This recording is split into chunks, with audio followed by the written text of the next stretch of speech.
to the twice-monthly meeting of Westminster's Mayor and Common Council. During the public health crisis, we will be conducting our meetings remotely, and they will be available and streamed live on the city's Facebook page, as well as the Community Media Center channel and website.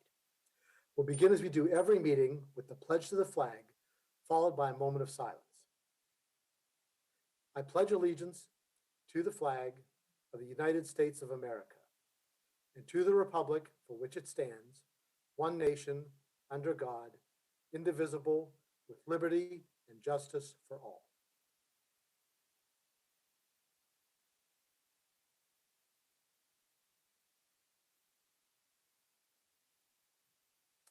Thank you. Copies of tonight's agenda and the entire information packet that the council will be using are available online on the city's website. First, we'll consider the approval of the minutes. We have minutes from the meeting of the Mayor and Council on September 28th, 2020. Is there a motion to approve the minutes? So moved, Mr. President. Second. Then a motion by Mr. Cavacci and a second by Mr. Dayhoff. All those in favor, please say aye. Aye. Aye. Opposed, say nay. The ayes seem to have it and the ayes have it. The minutes are approved. We have two presentations this evening. First, we have a proclamation from the mayor on Respiratory Care Week. Mr. Mayor. Thank you, Mr. President. Hopefully, our respiratory care professionals have found us on CMC's Facebook page. We have a proclamation for Respiratory Care Week, which isn't until October 25th to the 31st. But I think it's a good idea that we recognize these folks, especially during the times that we're living in right now. Our respiratory therapists are one of the frontline workers that are not talked about as often. All right. Whereas the city of Westminster has long been concerned with the health of its citizens, and lung diseases, known collectively as chronic obstructive pulmonary diseases, are the fourth leading cause of death in the United States. And respiratory therapist care is recognized as one of the most vital and progressive segments of our country's healthcare delivery system. And respiratory therapy includes managing ventilators in the ICU, performing pulmonary function tests to diagnose lung disease, and delivering respiratory care throughout hospitals, emergency departments, and home care settings. And respiratory care during the current COVID-19 pandemic is paramount to the health of our community. And during October, respiratory therapists, pulmonologists, healthcare advocates, and other professionals from around the world will be raising awareness of respiratory health issues through special screenings and other activities. Now, therefore, I, Joe Dominic, Mayor of the City of Westminster, in conjunction with the Common Council, do hereby proclaim October 25th to the 31st, 2020 as Respiratory Care Week in the City of Westminster. Be it further proclaimed that all residents are encouraged to join the Mayor and Common Council in commemorating the observance by thanking the respiratory therapists who work for healthcare companies in and around Westminster. Adopted on this day, on this 12th day of October 2020. Thank you, Mr. President. Thank you, Mr. Mayor. Next, it's time for our quarterly progress report from the Mid-Atlantic Gigabit Innovation Collaboratory, also known as MAGIC, by Mr. Graham Dodge, MAGIC's Executive Director. Mr. Dodge, good to have you back with us tonight, and we'll look forward to your presentation. Thank you for having me. All right, get my screen up and running here. Good evening, everybody. I'm Graham Dodge. I am the Executive Director of MAGIC, and as always, I like to start with a sort of an overview for those who are just learning about MAGIC, who may be joining the meeting this evening. MAGIC has a strategic position in the community as being a focal point for workforce development, entrepreneurs and startup activity, volunteerism with volunteership with our different programs that we offer, and then deal flow for investors and funding. And this allows us to sort of output economic development, workforce development, startup acceleration soon, and hopefully soon angel investing syndication. Our goal is to develop what we are calling a Silicon Main Street model of economic development here in the city of Westminster. That is a technology-driven economic development model that ultimately reverses the flow of commuters and retains more of the younger workforce to lead to a net positive job growth. This is something that has been done many times in other communities before, including Silicon Valley itself, and we have all the same ingredients that Silicon Valley had back in the 50s and 60s, and that's the good soil of the low cost of living, high quality of life, the presence of federal contractors and institutions of higher learning that are co-invested in the workforce development. Next steps really for us moving forward with this vision of Silicon Main Street is to develop actual logo and materials for Silicon Main Street. We hope that the city adopts this as an economic development plan. To then we can crystallize this with the city, develop a reporting template with the city that tracks not just the data that Magic collects, but data that the city collects as well, and then measure that success over time. Before I get into my updates, I wanted to just also let you know that the mayor and I attended the mayor's conference last month. This was a conference that's put on by the National League of Cities and the Kauffman Foundation. And part of that conference, they asked cities to make a commitment. And I know the mayor would like to, at some point, if he hasn't already, speak with council about this and see what we want to do. But the basic premise is that if we commit to a statement like this, we can then apply for small amounts of funding to further this agenda.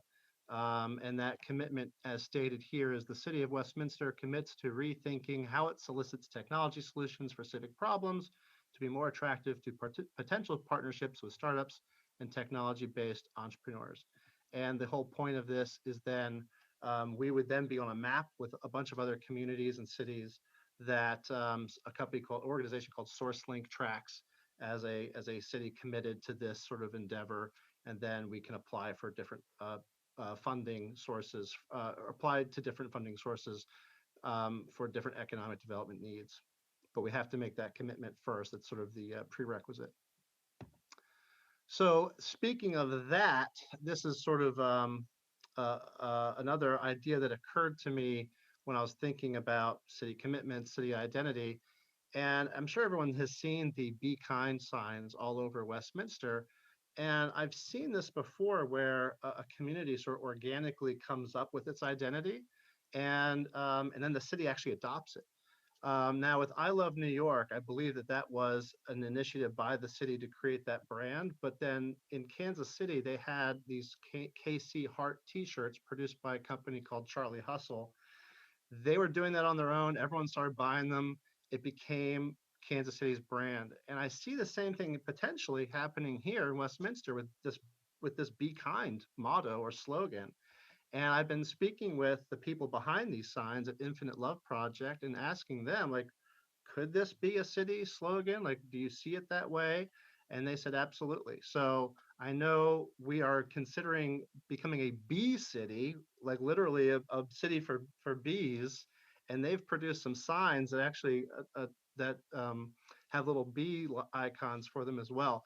So I think we could have a lot of fun with this identity and this brand. And I think, especially post-COVID, what a great message, what a great sort of alignment of our values as a city that this could present. So I would propose that at some point the city council considers this as an actual slogan. Just, it's coming up organically within the community. It's something that I think has legs. Everyone seems to like it. And I can work on behalf of, both parties to kind of get the licensing in place, and we can figure out how that would all work. So that Mr. was Dodge, just yes. Could you share those logos with us? I think that's terrific. Sure. Yeah. You mean the Be Kind? That's great. Yeah. I mean, I could see this on T-shirts, on bumper stickers, and this is all because they're all over. They're all over the country now, as I understand it. They're distributing these all over the place. Well, so I encourage you to move forward with that. I can't speak for everybody else because we haven't discussed it, but I think it's terrific. Yeah. Well, I know Eric are gung-ho for it as well, if the city is up for it. Hey, Mr. President. Mr. Cavacci. Yeah, Mr. Graham, for what it's worth, if you drive past my office building, you'll see one of those signs hanging in front of my office. And if you drive past my home, you'll see one of those signs on my house. So that should tell you where I stand with it. Yeah, no, same with me. I have one near my house as well. It's on a utility pole. I didn't put it there. I don't know how it got there, but it's there. Mr. Anyway, President. But we put Mr. ours Dale. up. My wife bought them. Mr. Dayhoff, I'm sorry, we'll do Yeah, one I, more. and then I, we'll stop I agree interrupting. with you, Mr. President. I think we ought to move forward with this initiative. I love it. I also have one of the signs, and I think it's just great. Yeah, I mean, There you go, Mr. Dodge. You got a lot of enthusiasm here. okay, great. I mean, you would normally pay consultants, however many dollars to come up with a brand, right? I think the fact that it's springing up organically and it's from Westminster by people from Westminster, I think it's a no-brainer myself. But anyway, so Magic's actual update for this quarter. These are some of the accomplishments and highlights from this past quarter.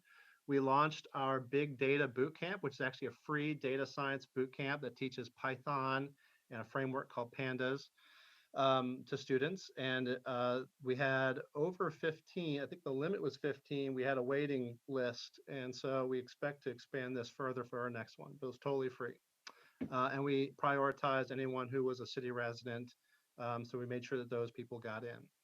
And we also launched our new game development classes. These are the game programming design classes that we started just before COVID last year or this year.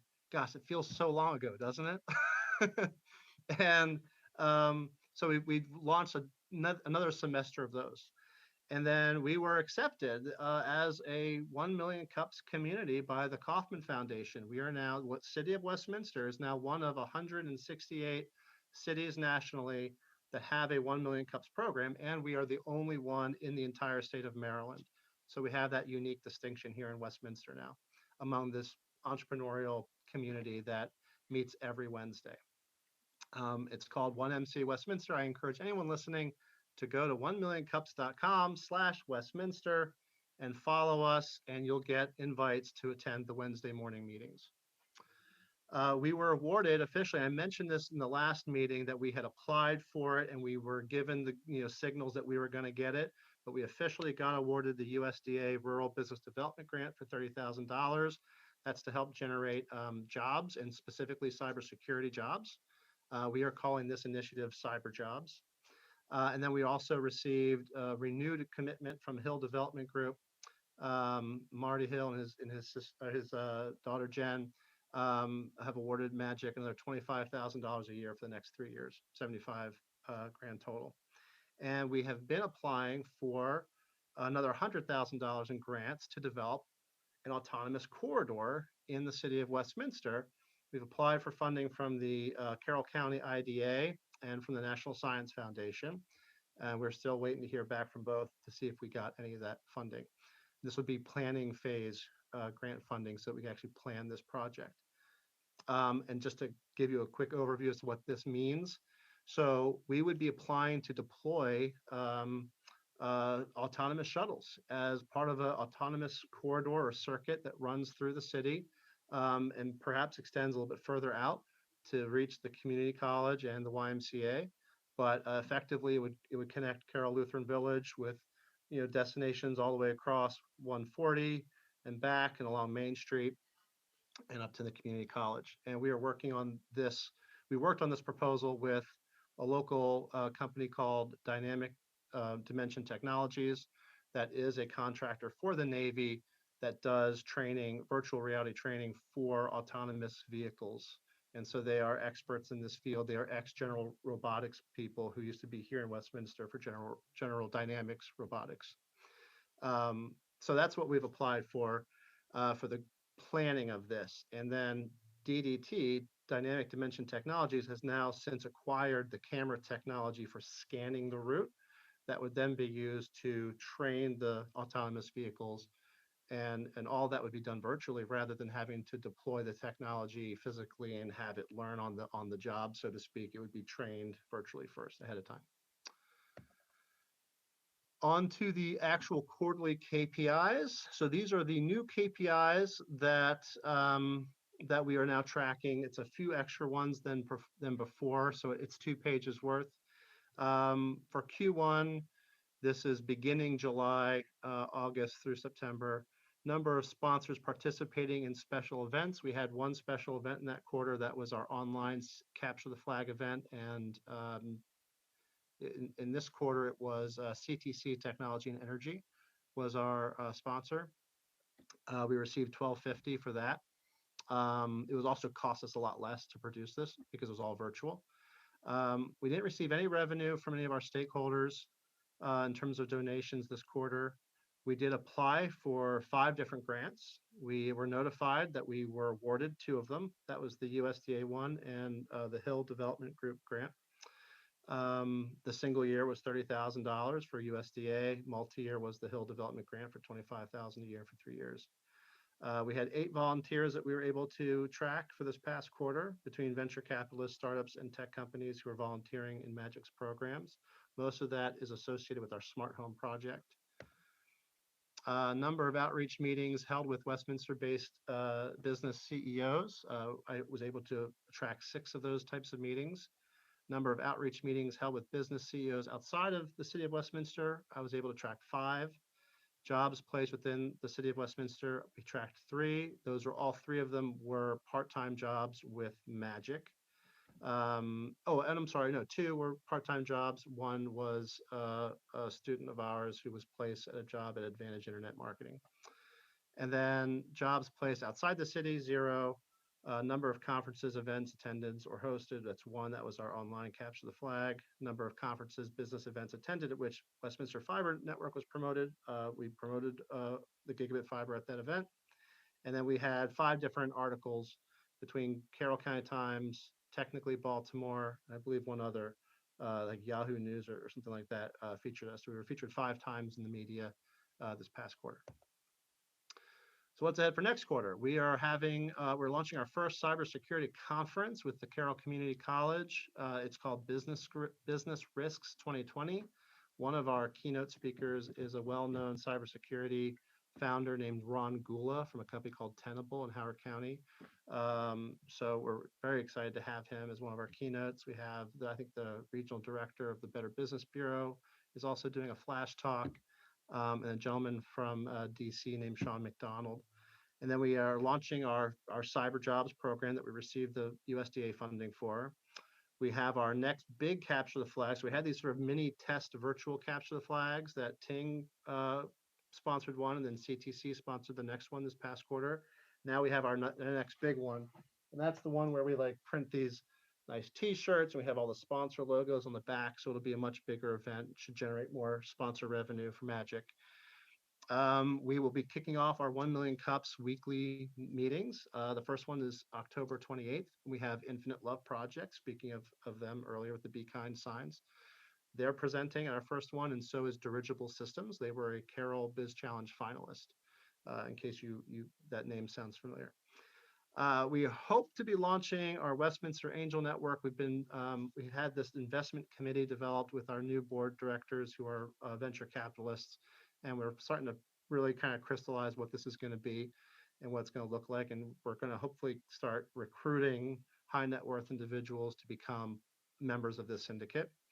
Hopefully that aligns with the launch of a Magic Accelerator program. We also are forming official partnerships with both McDaniel and Carroll County Public Schools. So this will be the first time that we would have officially partnered with the school systems or university.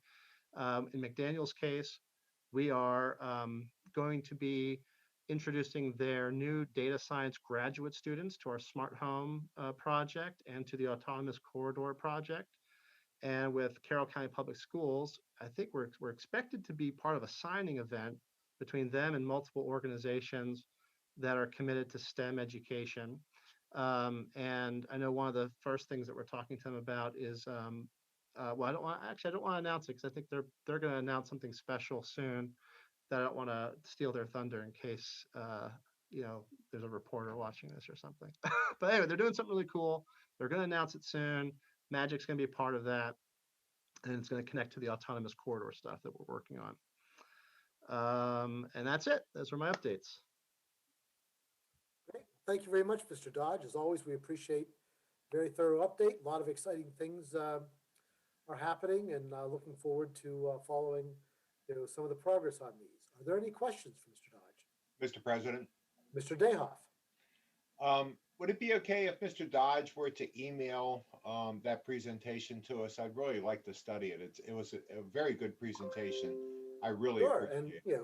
Mr. Dodge, if you could just send that to our city clerk, she'll distribute that to everybody. Okay, and may we incorporate that by reference to the in the minutes? I would really appreciate that also. Absolutely. And Okay. forwarded. And as far as the Be Kind signs, I'm really excited about that. Only I want to spell it BEE kind.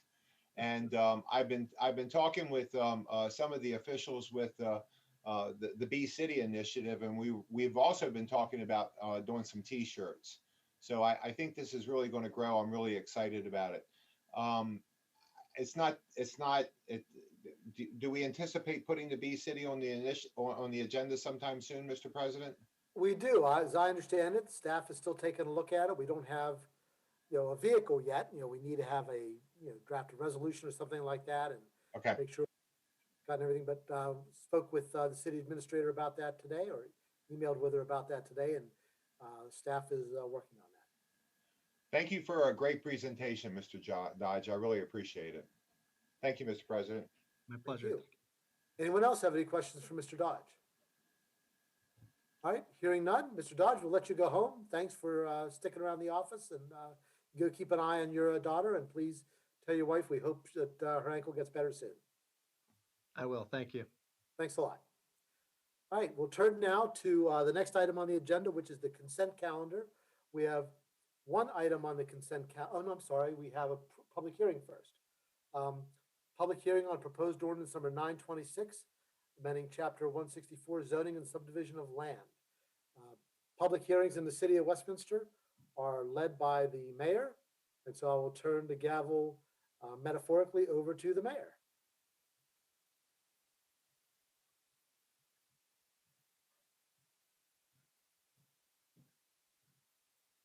Mr. Mayor, I think you're still muted. I wasn't trying to talk yet. I was finding my Okay. place in the council packet again. I was Right. mesmerized by Mr. Dodge's wonderful presentation. So, all right. Okay, this is for proposed ordinance number 926, amending chapter 164, zoning and subdivision of land of the Westminster City Code. Article 13, sorry, I need to expand that a little bit. Article 13, PD-4 plan development for -4 zone, section 164-82, open space and Article 24, subdivision regulations, sections 164, 197.1, residential cluster subdivision to replace city park board with director of recreation and parks. I believe this is Mr. Depot. Thank you and good evening. Just briefly, on August 10th, 2020, the proposed ordinance number 926 was introduced to the Mayor and Common Council and was referred to the Commission for its review and recommendation. On August 27th, 2020, the Commission forwarded a positive recommendation recommending that the Mayor and Common Council approve Ordinance 926. No revisions to the proposed ordinance as introduced to the Mayor and Common Council were proposed by the Commission or city staff. With that, staff recommends that the Mayor and Common Council adopt proposed ordinance 926 as recommended by the Planning Commission for approval on August 27th, 2020, and as provided in attachment 1 of this report. And that completes my report, and I'm available for any questions. All right. Does anyone on the council have any questions for Mr. Depot before we open this up? No? Okay, so all right. So I guess how long do we need to leave this one open for?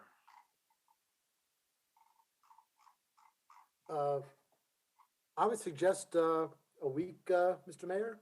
Okay, well, let's leave it open for a week, and we will, anybody that has any comments can send them to comments@westgov.com and or to our clerk Shannon Vixasi, and we will take them into consideration and read them at the next meeting, and we will take it from there. So I'll leave it open. If anybody has any any questions for Mr. Depot or any comments, now's the time. If not, we're going to close it out. Anybody? Oh, Mr. Mayor? Mr. Mayor. Sir. Mr. President. I thank you. I'm sorry. I apologize. And we may need to get Ms. Levan's opinion on this, but it's on the agenda for adoption, I believe. That is what I was going to bring up. It's the first item for adoptions, item Yeah. A under 11. Okay. So I don't know how we want to handle this. Ms. Levan, do you Well, have we any can't. Sorry. This was introduced as an emergency ordinance. That's right, it was. Okay. We can adopt it. Mr. President, why is it an emergency ordinance? In this case, it is directly related to an application that's under review for development.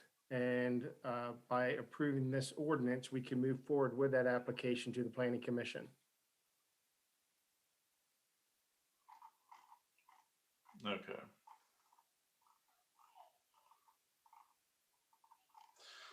I don't, Well, Ms. Levan, are you available? he may have stepped away for a moment. I don't know. I mean, if it's emergency ordinance, I don't think this is the actual changes very controversial.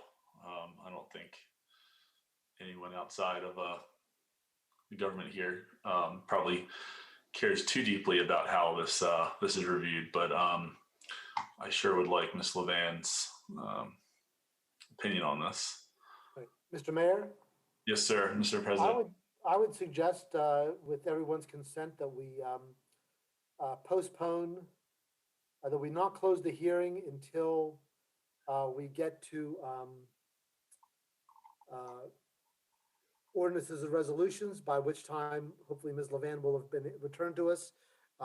If anybody is listening, I would encourage them to send their comments immediately, if they have any concerns about this, to the city clerk at comments@westgov.com, and perhaps it will be possible for us to close the hearing prior to beginning the section of the agenda under ordinances and resolutions. Okay, all right, Mr. President, let's leave it open and continue with the meeting, and we'll come back to it. Ms. Levan might have joined us. I see her mute button went off. Please, I apologize. I had a personal issue I had to take care of. Right. Did you hear what we were asking, Ms. Levan? I did not. No, I'm Right. sorry. So the issue is that we are we're in the midst of a public hearing right now on proposed ordinance number 926, which is also on the agenda for adoption a Yeah. little later this evening. Since people cannot call in to give us any comments right now, is it acceptable for us to leave the record open just for a short while until we take up ordinances and resolutions, at which time we would close the hearing? And if in the meantime people send us any comments, we will read them then before we vote on adoption? Yes, that would be an appropriate way to handle the matter. Then that would be my suggestion, Mr. Mayor. All right. Well, thank you, Mr. President. Thank you, Ms. Levan. We'll go ahead and leave the we'll leave this public hearing open. If anybody has any comments, you can email them in, or I will also check our live Facebook, which I was running. I don't know if it is now. But please email them to comments@westgov.com, and our city clerk will check them, and I'll leave it open. Let's carry on with the rest of the meeting, Mr. President. Thank you. Thank you, Mr. Mayor. We'll move on now to the next item on the agenda, which is the consent calendar. We have one item on the consent calendar for approval. May I have a motion to approve the consent calendar? Motion to approve. Been a motion by Mr. Dayhoff. Is there a second? Second. Second. Then a second from Ms. Gilbert to approve the consent calendar. Without objection, the consent calendar is approved. May I ask a question, Mr. President? On the consent calendar, Yes, sir. if you ask a question, it goes off the consent calendar. Well, never mind. I'll ask Mr. Glass later. All right, thank you. Now time for reports from the mayor. Mr. Mayor? Well, the only thing I'm going to report is on October 27th, I will be delivering the proclamation to the respiratory therapy department at the Carroll Hospital at 1 o'clock. For anyone, I know some people that were in that department are watching. I just wanted to let them know. The only thing I wanted to just reiterate is that I've seen a lot of posts online, and I've tried to respond to all of them, and we made it a point to mention it at the last meeting. But the city is not doing anything different for Halloween. Halloween is on as long as everyone is following the governor's orders, which does not nothing about the governor's orders prohibits trick or treating. We just ask everyone to be safe and carry on just like you do if you go through a drive-through or go to the grocery store. Hopefully it's just going to be a fun event and something for kids to do that are likely cooped up more than they ever have been.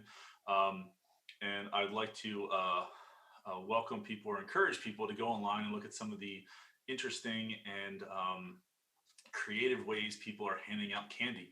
I've seen everything from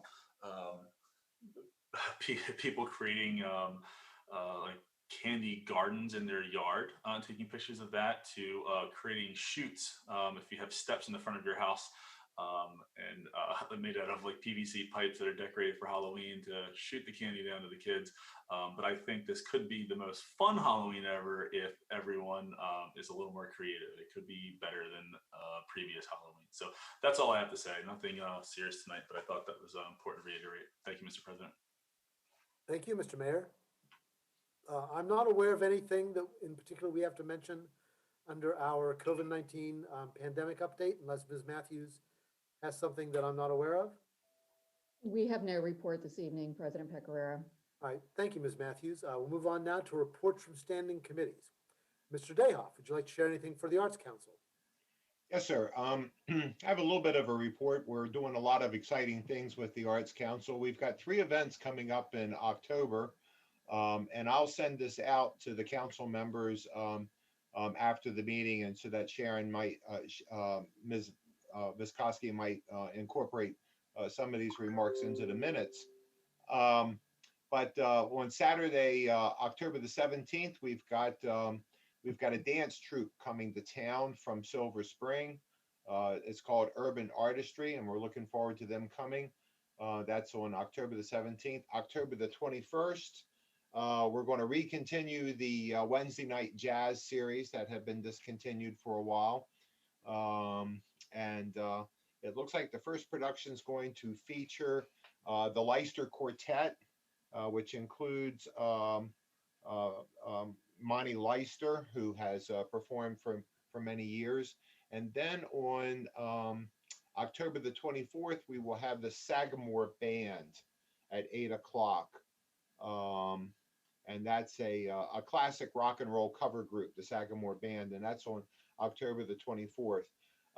The Arts Council is also looking forward to this year's 23rd annual Festival of Wreaths. That usually brings a lot of folks into town. This year, they're going to sort of do a hybrid. They're going to have an in-person event according to the guidelines at the time, and it's also going to be online. There's lots more information. It's very easy to find the information. It's at www.festivalofwreaths.com, or you can always call the Arts Council at 848-7272 for more information about that.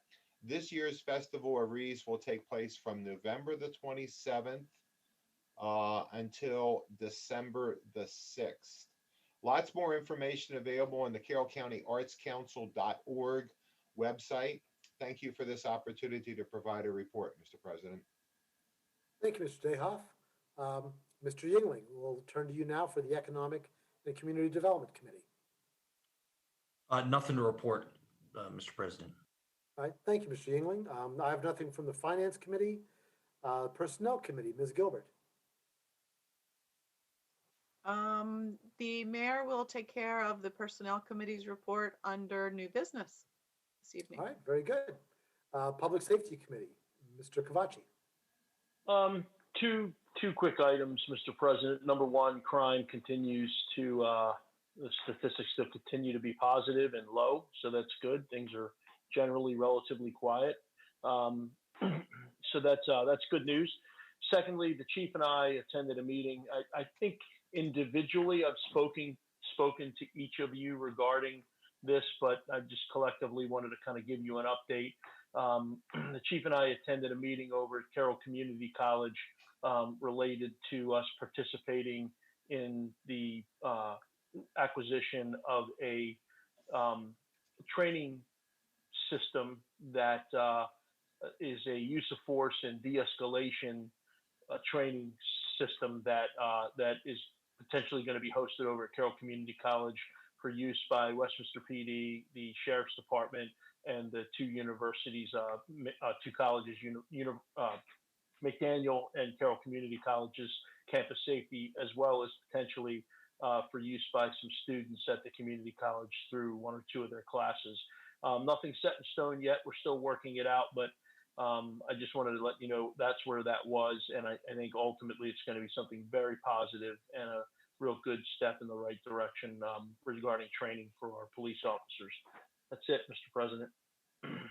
Thank you, Mr. Cavacci. And Mr. Yingling, back to you for Public Works. Yeah, just a couple things. We did hold a Public Works meeting. I think it was not last week, but the week before. And we did have some outcomes of that meeting. One of the main agenda topics was how do we put together a long-term, sewer plan? We already have, as we all know, we have water sewer issues within the city, which we're attacking those water issues and the sewer issues. But we really, as the committee, and I thank them and thank staff, we wanted to look long-term, you're 10 to 15 to 20, even 30 years ahead. So I'm working with Ms. Matthews right now that we're planning, and I've talked to I think most of you about this. We're going to plan to suggest that we will amend our overall strategic plan, to, specifically the water and sewer area, to include a couple different things, and I'll go through them one by one, just real quick. And please, the language will get finalized. When I'm about to say here is not the final language by any means, but the gist of it is, the inflow and infiltration work that we're funding, which I appreciate, the council's unanimous commitment to that. That's never going to go away, according to our public works people. So I think the first thing is we're going to continue to fund I&I, and basically almost in perpetuity, not a number, but the policy is we're going to continue to fund it. The second thing is the committee suggested that we would continue in the right time frame to work with the Maryland Department of Environment to re-rate the sewer plant, because we're doing all this I&I work. We're seeing the results of it. So we're going to need to, at some point, talk to MDE about how do we move forward with re-rating the plant. The third thing is to provide funding and engineering for eventually, we're going to need to expand that plant.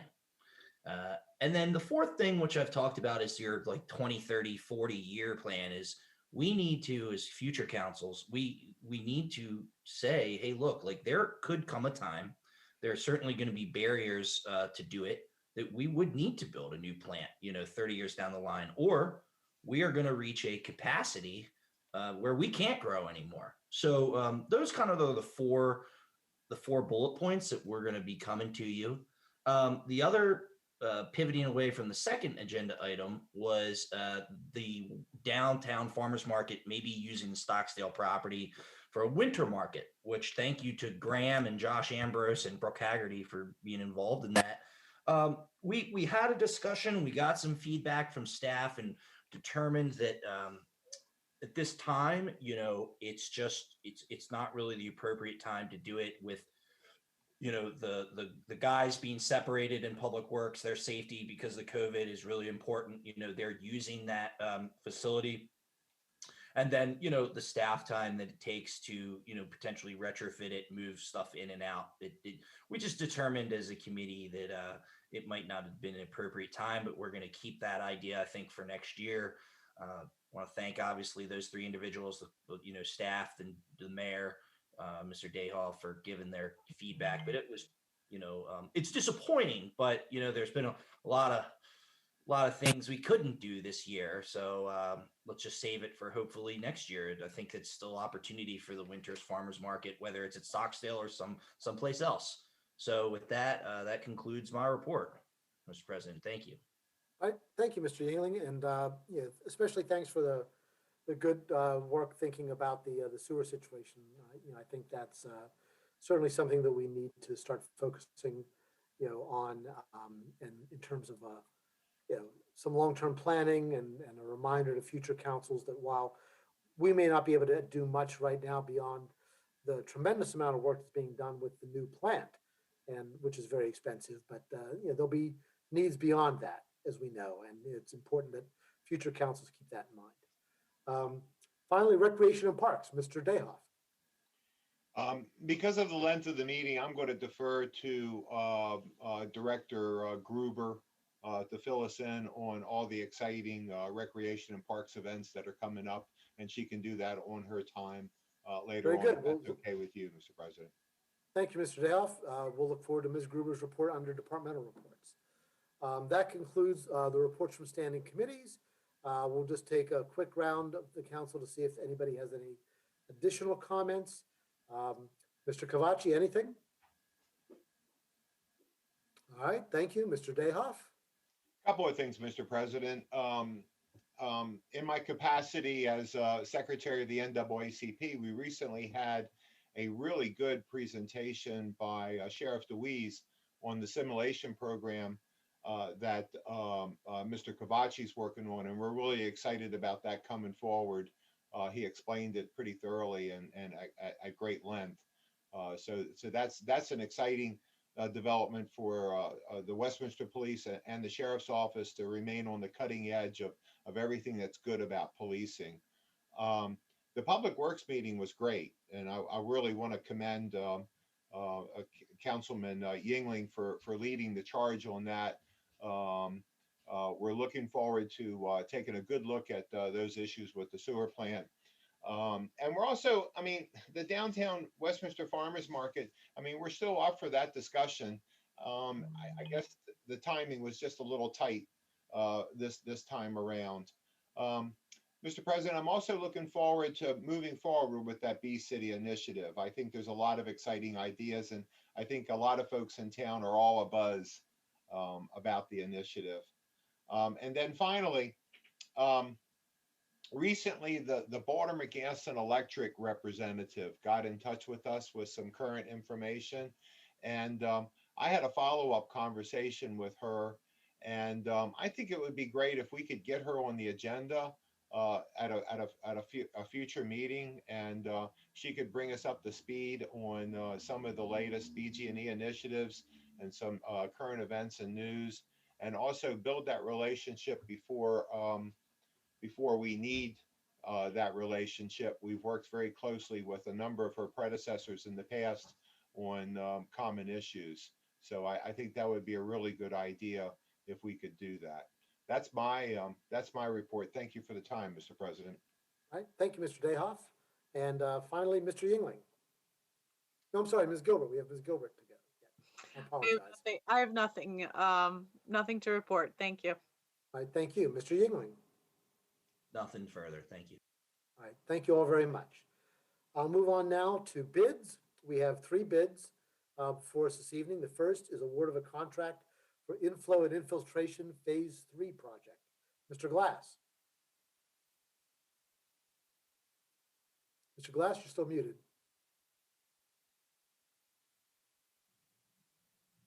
I'll get that right one day. Probably when we won't need it anymore is when I'll be right on it then. So the fiscal year 2021 sewer budget includes funding for the phase 3 of the inflow and infiltration project. And the project consists of replacement and repair of a major interceptor pipeline in the Spring Mills area, which is just generally speaking between Gist Road and Maryland Route 27. The work was bid as a design build, which means a single firm would be responsible for both the design and construction. We put out the request for bids in July of 2020, with the bids due in September of 2020. We received 6 bids, and they ranged from $1,601,898 to the upper limit of $2,619,236.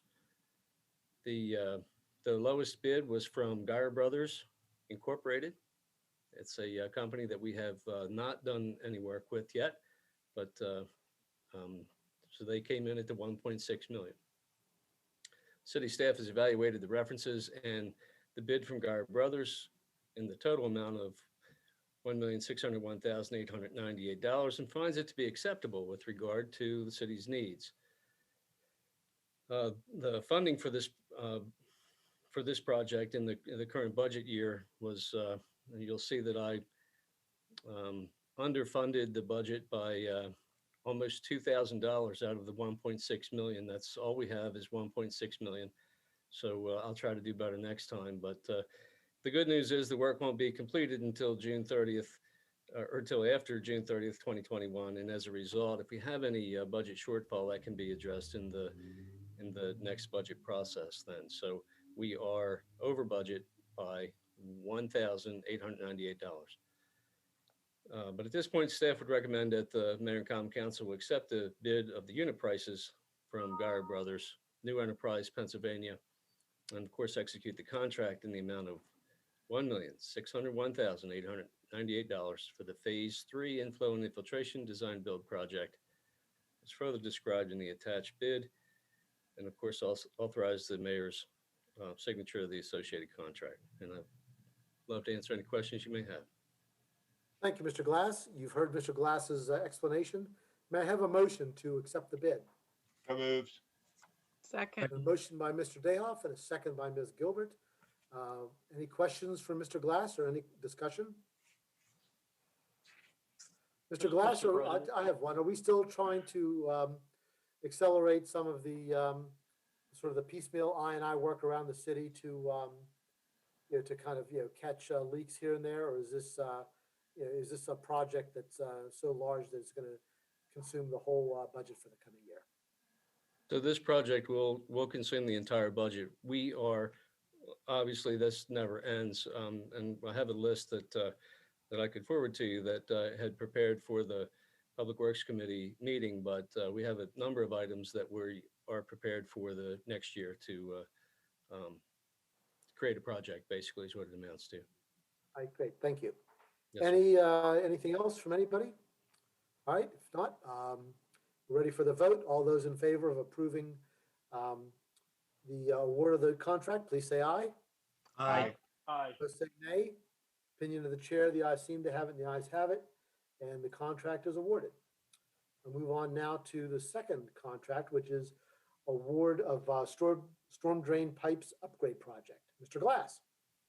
Yes, sir. The 2021 Capital Projects Fund budget includes funding for storm drain pipes and upgrades. This part of the project consists of just lining storm drain pipes, particularly at Cranberry Road and Business Parkway South. The RFB was issued in August of 2020, and the bids were due in September of 2020. We had 5 bids received that ranged from $89,157 to $155,000 even. And the low bid was submitted by a company called Mr. Rehab Incorporated. City staff has reviewed and evaluated the references in the bid from Mr. Rehab in the total amount of $89,157. Finds it to be acceptable with regard to the city's needs. So with regard to project funding, again, we have $250,000. it's not just for this project, but it includes other projects related to storm drain upgrades. This is just a portion of that for lining these two separate pipes.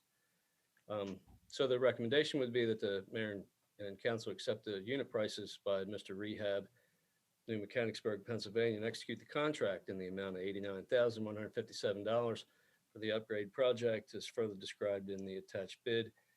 And of course, authorize the mayor's execution for the associated contract. And I would answer questions if you have any again. All right, thank you, Mr. Glass. You've heard Mr. Glass's explanation. May I have a motion? So moved. And a motion to award the contract by Mr. Dayhoff. Is there a second? Second. And second from Mr. Cavacci. Any questions for Mr. Glass or any discussion? Hearing none, we'll move on to a vote. All those in favor of awarding the contract on the storm drain pipes upgrade project, please say aye. Aye. Aye. Those opposed say nay. Opinion of the chair, the ayes seem to have it, and the ayes have it, and the contract is awarded. The final bid is approval for the purchase of a police cruiser. And for that, we'll turn to Major D'Antuono. Major.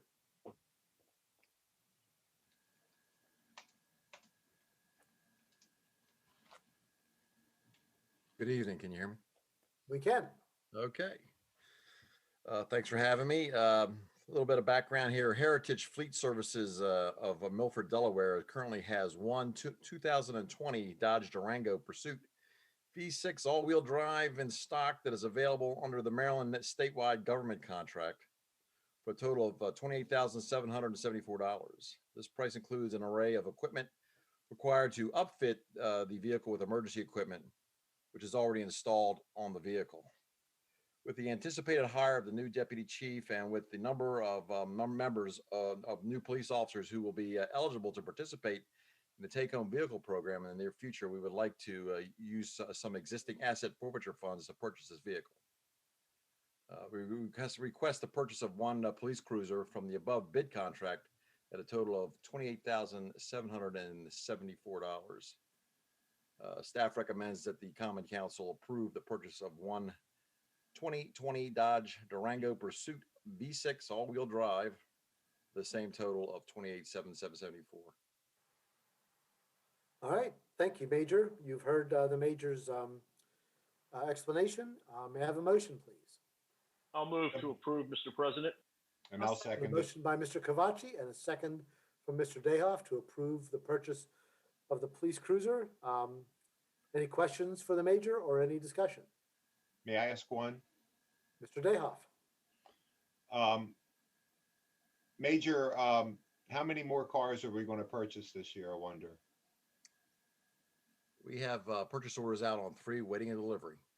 Okay. And then, but then again, we apparently have totaled a car last week after it struck a horse. Right. So Right. we'll have to replace that one also, I'm sure, but we don't have a settlement from the insurance yet. So Right. that's all on hold. Right. And we should assure the council members that the police officer is fine, just a little shook up at the time, but I spoke with him.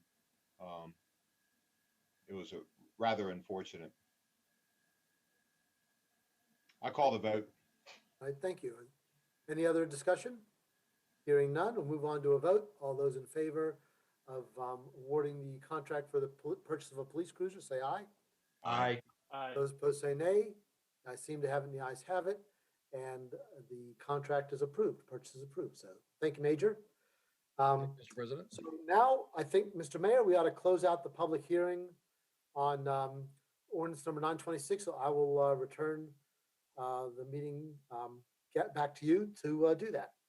All right, Ms. Visoxy, have we gotten any comments at all? No, I did not see any come through. Okay, does anyone have anything to say or ask before we close it out and vote? Okay, I'll close the public hearing. All right, thank you, Mr. Mayor. Move on now to ordinances and resolutions. The first item is adoption of ordinance number 926, amending chapter 164, zoning and subdivision of land of the Westminster City Code, Article 13, PD-4 Plan Development, 4 zone, Section 164-82, open space, and Article 24, subdivision regulations, Section 197.1 residential cluster subdivision to replace City Park Board with Director of Recreation and Parks. Mr. Depot. And again, this is just the follow-up to the ordinance that was presented earlier tonight, and staff is asking for adoption of the ordinance. All right. Thank you, Mr. Depot. May I have a motion, please? I make So a motion. moved. I'll second it. All right. Ms. Gilbert has moved to adopt ordinance number 926 and been seconded by Mr. Dayhoff. Any discussion? May I ask a question, please? You may, Mr. Dayhoff. Mr. Depot, over the years, we have constantly had to look at the PD4 rules and regulations when you find the time, could you pretty please take a good look at it? Because we've had to tweak it over and over again, and maybe with a fresh set of eyes, you could take a look at it and see if there's anything else we need to do with it. Absolutely. I don't remember well the history of how the legislative intent. Well, I mean, I guess I know a little bit about the legislative intent, but we've just had to address one thing. We've had to clean up one thing after another. So if you could take a look at it, I'd really appreciate it. No further questions, Mr. President.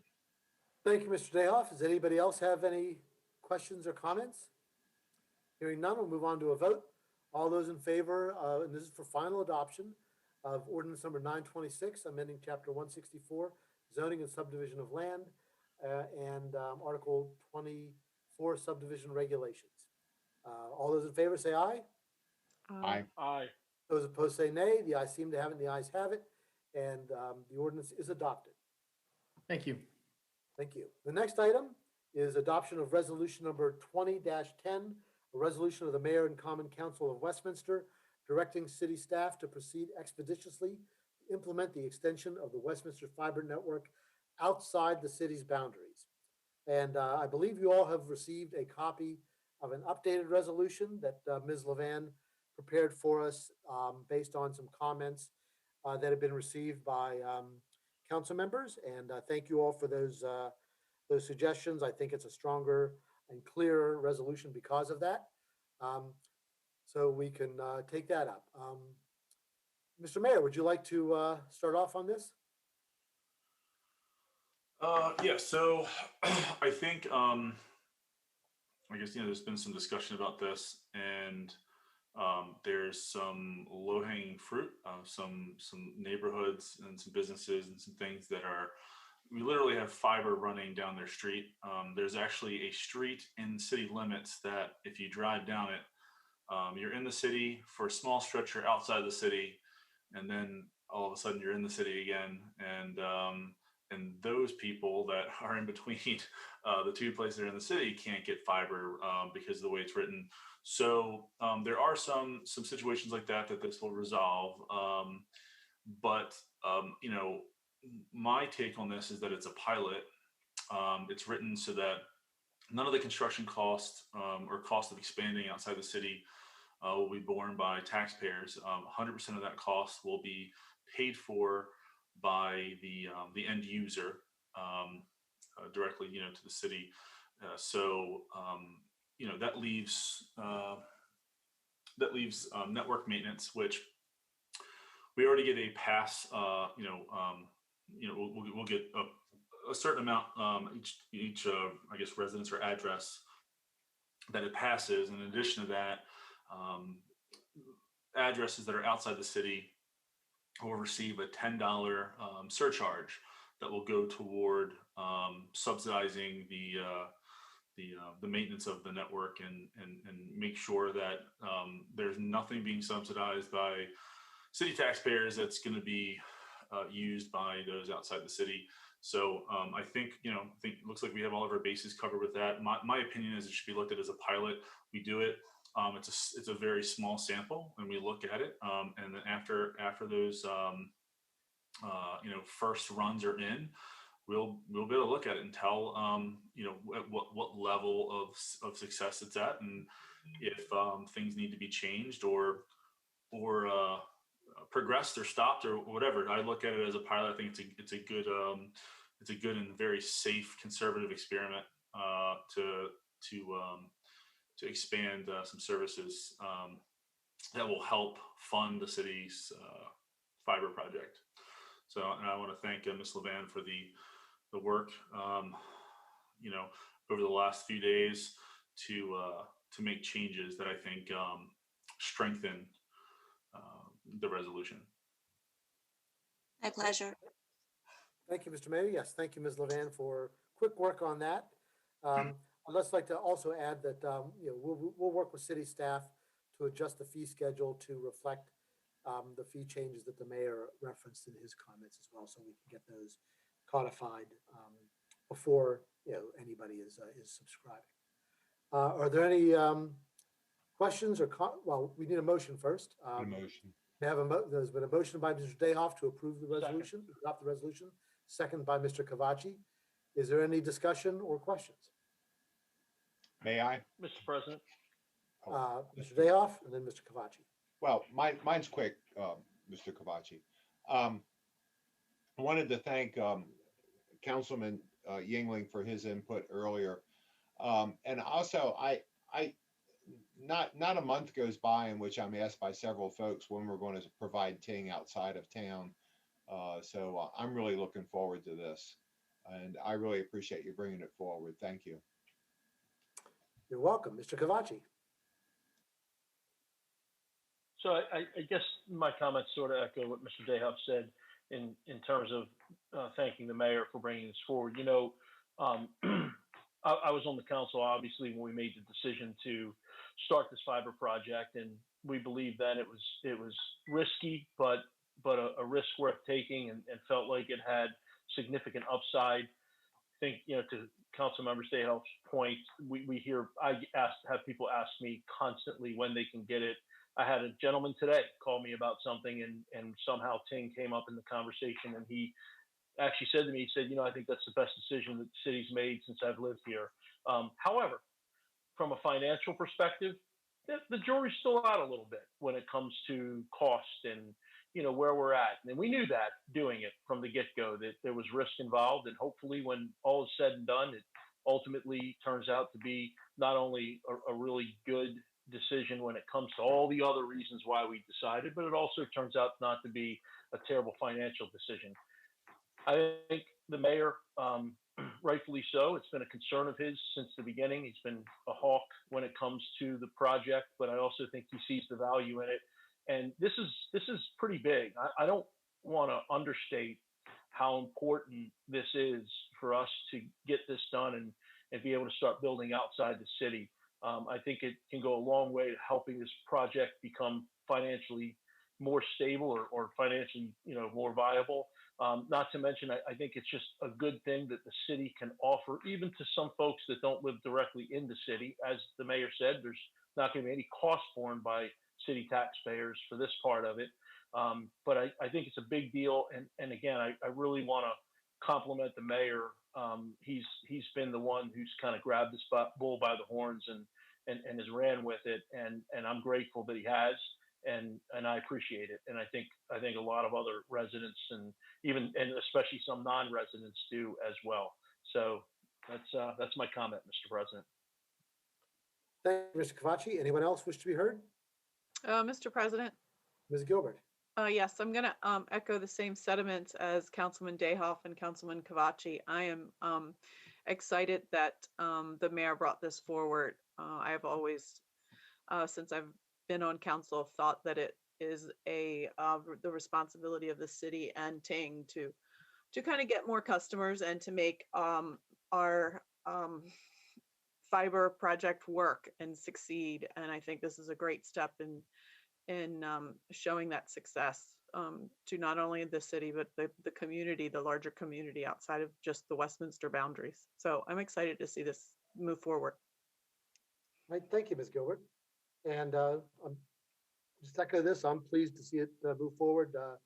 When the mayor and I agreed to get the resolution moving, we thought about a lot of these issues, and I agree that we look at this the initial phase of what we'll be able to do this fall, perhaps before the construction season is over, as sort of a pilot. But I think I have high hopes that it will be successful and we'll be able to continue to provide fiber outside the city, as the mayor said in his comments, because because of our bond rate and bond restrictions and things like that, we certainly can't expect city taxpayers to bear the burden of the cost of extending outside the city. So we will be doing that on a cost basis to the folks outside of town who are interested. And we've had a number of individuals as well as businesses approach us about this. So I think it will be successful. And certainly in the times in which we're living now, certainly as somebody who's using the fiber network myself, it's great to have a reliable and tremendously fast internet connection to be able to rely on as I'm working remotely, and I'm sure many others feel the same, and many others are anxious to be able to take advantage of that. So that all being said, we can move on to Mr. Yingling. Yes. Real quick, I just wanted to confirm that the resolution we are voting on is the amended one that we discussed, adding 2 sentences, narrowing the language about the cost to who's going to pay for it. I didn't know if I know that it was the original was not, that language wasn't included. So I just want to confirm that. No, I referenced that at the outset, and Ms. Viscoski, you have a copy of this, and so we are substituting the revised version for what was included in the packet the other day. Mr. Council President? Yes, Ms. Levan. Is it possible for Ms. Viscoski to share screen and put the amended version up and just scroll through it so that the public can see what you're talking about? Ms. Viscoski, are you able to do that? I have it on. I have a copy of it up. If you can't do it. Yeah. So my question is, the copy that you sent to me the other day to amend the agenda, is that the same copy that I received to include in the packet? The one that was distributed today. Oh, I don't think I saw that. All right. Can you? I could email it to her quickly. I have it right here. Okay. If you can let me share my screen. I'm not sure if I can do that. It was actually just shared. Okay. Well, I think. Did it let you share? Because it looked like it was just letting you share it. Not me. That wasn't me. That was Oh, I'm sorry. Ms. Matthews that was doing it. Oh, okay. And I'm not. Is this the right? Can you scroll down, Ms. Matthews, if you're sharing, to show the highlighted version? Highlighted.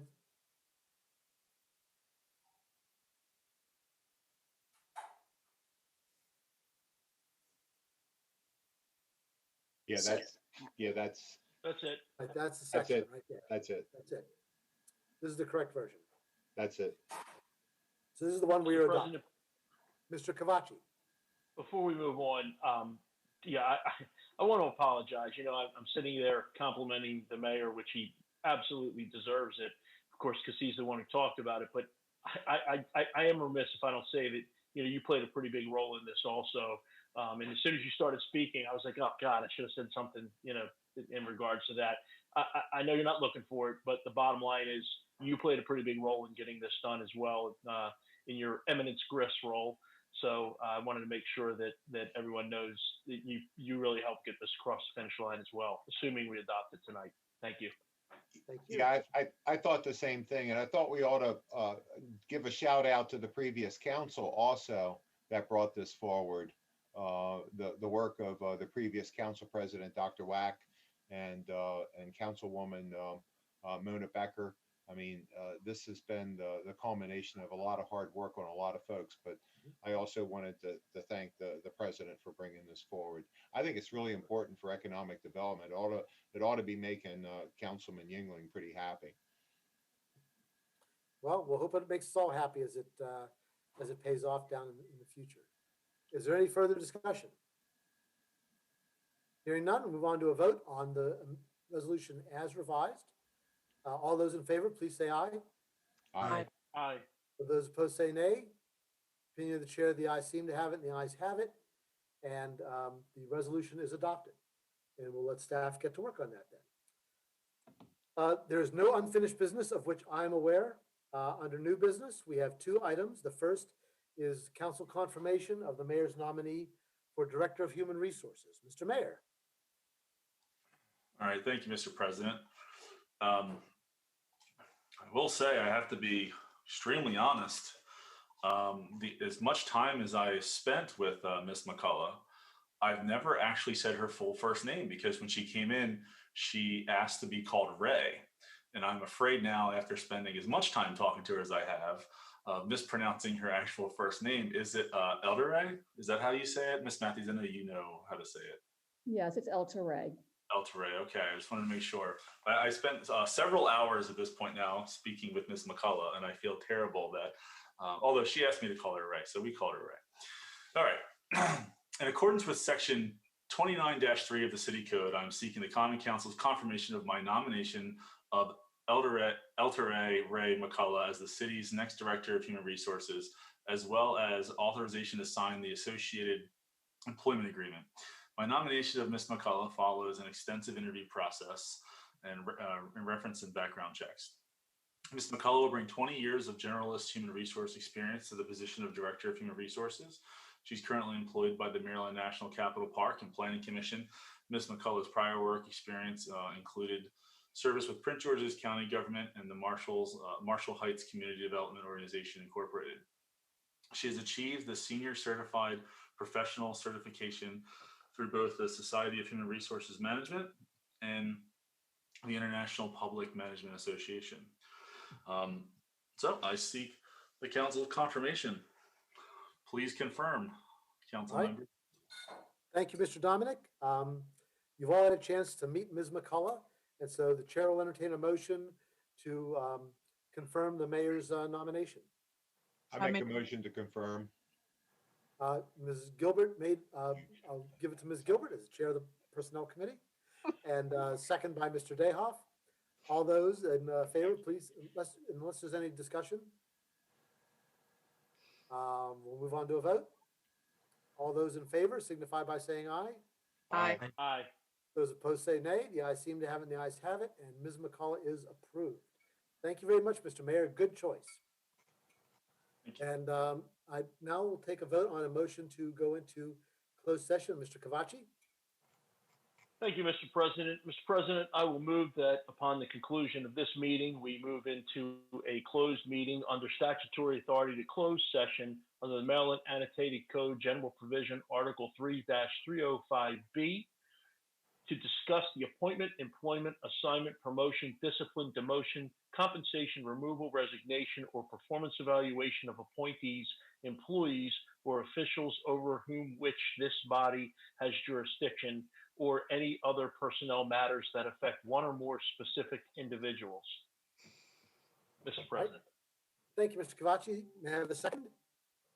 I'll second. All right, there's been a motion by Mr. Cavacci and a second by Ms. Gilbert to have a closed session immediately at the end of this meeting. All those in favor, please say aye. Aye. Those opposed say nay. The ayes seem to have it, and the ayes have it, and we will do so. It's now time for departmental reports. Ms. Matthews.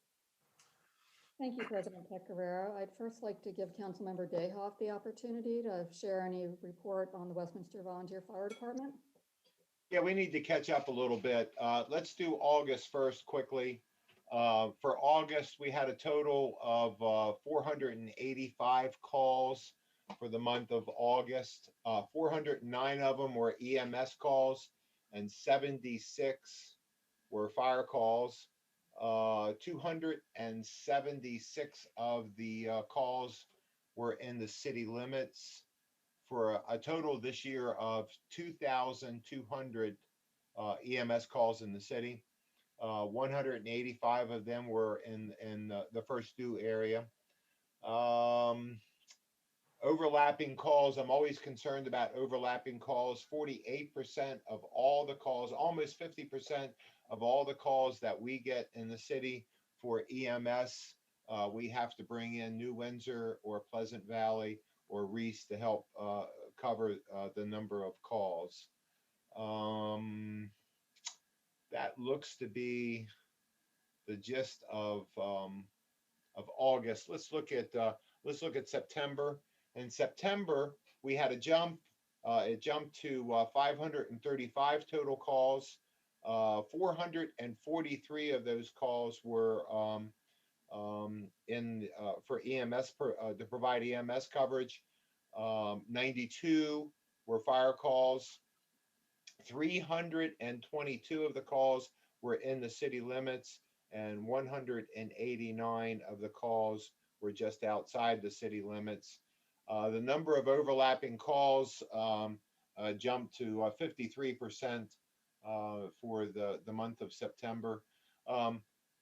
Several weeks ago, a lot of EMS providers went to the funeral of an EMS provider who had caught COVID while on duty and died.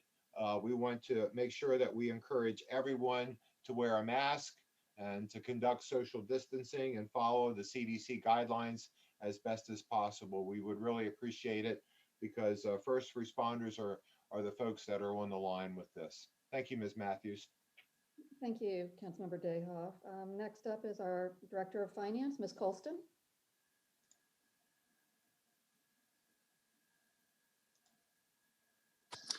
Good evening, Council President and Council. I have nothing to, well, I do have something to report. Our audit has started this week. Former Finance Director Tammy Palmer is taking lead on that audit with me as backup. Other than that, everything is going good. I'm settling in good and getting to know the department heads. Thank you. Thank you, Ms. Colston. Major Dan Twana, who is sitting in for Chief Ledwell this evening. Yes, I am. Good evening again. Only thing I had to add, other than the vehicle situation we have, 4 of our 5 new officers are now out on their own. They've completed their field training. They seem to be doing well. And everybody starts their new assignment tomorrow morning. That's all I have. Okay, thank you. Our Technology Manager, Mr. Davidson. Technology Director, I apologize, Dave. Okay, good afternoon. I just want to report on some ransomware. One of our major vendors came down with ransomware in the recent days. I see an uptick in phishing emails coming out, so just please use caution and open emails. If you have a question, just forward it off to us for evaluation. That's all I have for you. Our Director of Community Planning and Development, Mr. Depot. Thank you and good evening again. The Board of Zoning Appeals on Tuesday, October 6th, heard and approved the modification to its decision on a previously approved special exception for Valvoline Service Station. In addition, the Board of Zoning Appeals heard and approved the special exception to operate a daycare facility for up to 8 children. The Historic District Commission on Wednesday, October 7th, reviewed and recommended approval of a request by T-Mobile to replace existing antennas on the end equipment cabinet located on the city-owned water tower at McDaniels College. The Planning and Zoning Commission on Tuesday, October 8th, held its public hearing on Ordinance 927 and forwarded a recommendation of approval to the Mayor and Common Council for the proposed ordinance. And I would also like to recognize Andrew Gray for his efforts with the census and congratulate him for being named a Maryland Census Champion. This is a person or a group that has gone above and beyond in spreading the census message in their community. And that completes my report. Thank you. Mr. Glass. No report this evening. And Ms. Gruber. Good evening. Couple of items to report in event news this evening. On September 18th, we had our first ever drive-in concert featuring Go-Go Gadget. We sold a total of 32 parking spaces, and that was out of a possible 62 parking spaces according to our physical distancing plan. We do feel like we probably would have had a sold-out event if we would have had a little more time to promote the concert. Those people that did attend certainly had a great time, and there seemed to be a lot of momentum about having events like this in the future. Our challenge is we are running out of warm weather evenings where a concert of this nature would lend itself well to sitting in front of your vehicle. So certainly we were happy to be able to bring that to the community. Following that, on September 19th, we had our first ever Fit Family class at the Westminster Family Fitness Center. We invited families to come and work out together on a Saturday.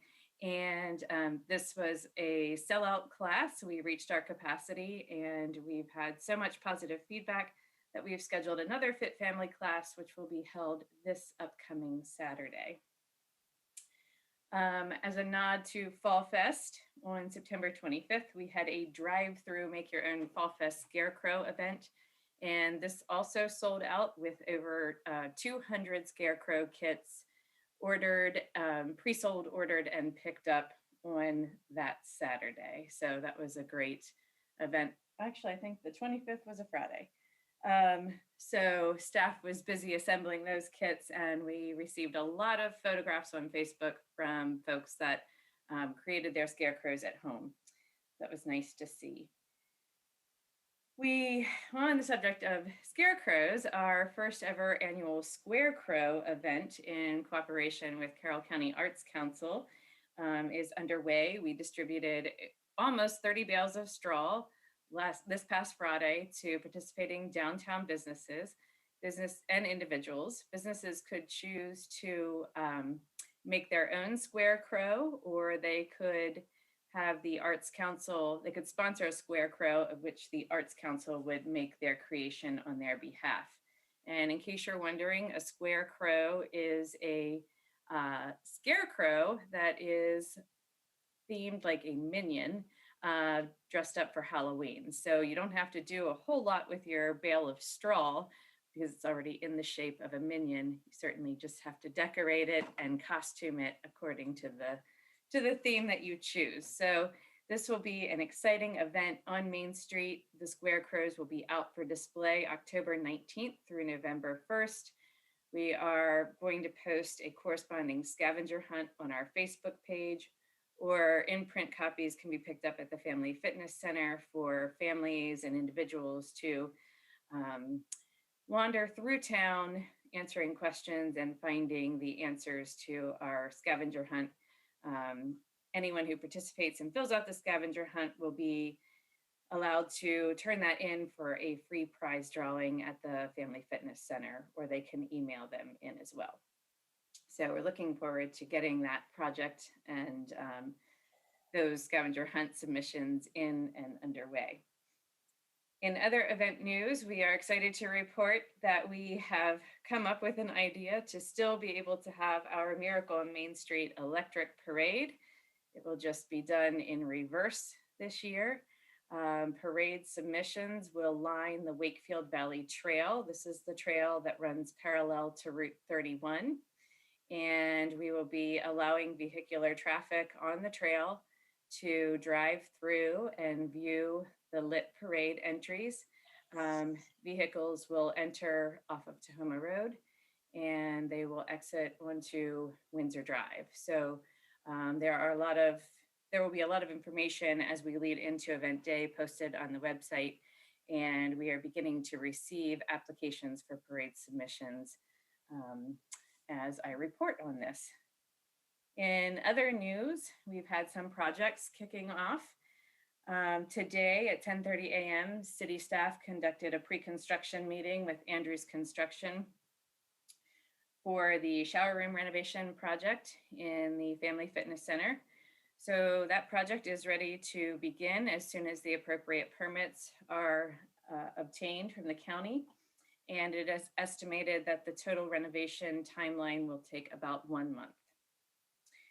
We are also in the process of scheduling our project kickoff meeting for the Wakefield Valley Master Planning process with Pannoni and Associates. And that meeting will be scheduled sometime the week of October 19th. And lastly, on October 7th, we received 9 submissions for the Durbin House Historic Structure Assessment. And the prices for those submissions ranged from $12,000 to $50,000. And those proposals are currently under review at this time. That concludes my report, unless you have questions. Ms. Matthews, I'd like to quickly just make a quick comment to Ms. Gruber. Ms. Gruber, I just wanted to take a moment and say thank you. I'm sure I speak for everyone. You know, it's amazing the job you've done during this pandemic. You know, of all the departments, obviously, you know, all the departments have a job to do, and it's been challenging for them to do their job. But they do things that I think most people would view as, you know, they have to do them. The police have to go out and police, and you know, streets has to go out and do the things they do. It would be easy for you and your folks to kind of kick back and put your feet up and probably chill out a little bit and feel like that, you know, you could maybe take it easy during this. But in my view, I think you guys have done an unbelievable job stepping up and probably working even harder to do good and creative things and come up with great ideas, which I think are incredibly important during a time like this.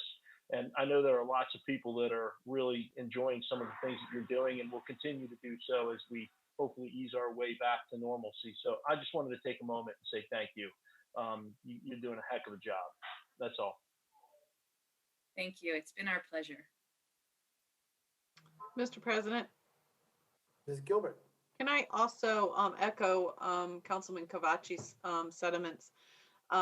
Ms. Gruber, I have to say it has been quite the pleasure working with you and seeing the creativity in your office, and you brought all your staff back, and you have done it quite successfully in one location, and I applaud you during this pandemic, and I look forward to our events for the rest of the year and into next year and working with you. Thank you so much. I appreciate that.